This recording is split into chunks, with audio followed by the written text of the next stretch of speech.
Bienvenue aux utilisateurs et utilisatrices du cours en ligne de sciences et technologies de secondaire 3. Dans cette capsule, nous allons fournir les réponses et les explications nécessaires à la compréhension des questions 1 à 21, des notes de cours du module 2, partie 2, portant sur les groupes alimentaires. Alors, commençons par la définition d'un aliment. C'est toute substance dont l'ingestion contribue à maintenir la vie. Alors, comme vous avez appris déjà depuis le primaire, les fruits et légumes, les produits céréaliers, les produits laitiers, viandes et substituts, vous avez à l'écran le nombre de portions qu'on doit manger par jour pour les adolescents. Maintenant, les constituants alimentaires. Dans ce que nous mangeons, nous retrouvons des glucides, des lipides, des protéines et un groupe numéro 4 formé de l'eau, vitamines et minéraux.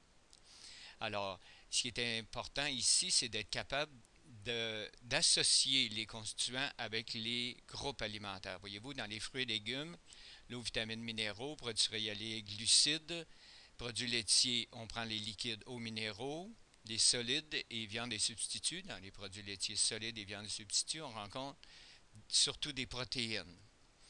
Alors, un simple rappel pour ce que c'est un nutriment ou quelque chose de nouveau pour vous. C'est une molécule simple issue de la digestion complète des aliments complexes. Alors, pourquoi on doit réduire nos aliments quand on les mange pour qu'elles soient assimilables, pour que les molécules soient suffisamment petites pour rentrer dans les cellules? Alors, le rôle des glucides dans le corps humain sert d'énergie immédiate. Les lipides, source d'énergie de réserve.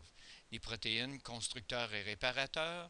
L'eau, les vitamines et minéraux régularisent le métabolisme. Le métabolisme, c'est l'ensemble des réactions chimiques du corps. Maintenant, ici, dans ce tableau, je veux simplement faire le lien entre un mets que l'on absorbe, qu'on mange, et les constituants alimentaires et la fonction dans notre corps. Donc, commençons par les pâtes alimentaires et le riz, c'est formé de glucides, donc source d'énergie immédiate.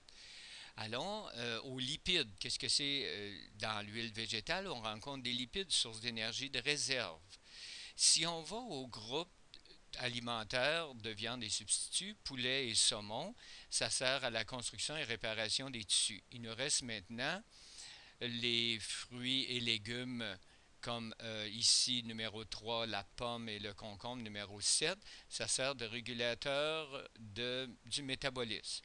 Le yogourt, étant donné que c'est un produit laitier liquide, contient de l'eau et minéraux, sert à la régulation du métabolisme. Les autres, je vous donne les réponses du numéro 10 à 18, toujours en tenant compte du principe du groupe alimentaire et la fonction dans le corps, maintenant de 19 à 27. Je vous laisse le temps de prendre en note. Vous pouvez toujours arrêter l'enregistrement pour pouvoir noter vos réponses. Maintenant, le principe avec lequel on a fait la question numéro 11 est le suivant, c'est que dans les fruits et légumes, on retrouve principalement de l'eau, vitamines et minéraux qui sert à la régulation du métabolisme. Donc, on fait ce lien-là. Dans les produits céréaliers, ça contient des glucides, source d'énergie immédiate. Les produits laitiers liquides, l'eau et minéraux, régulation du métabolisme.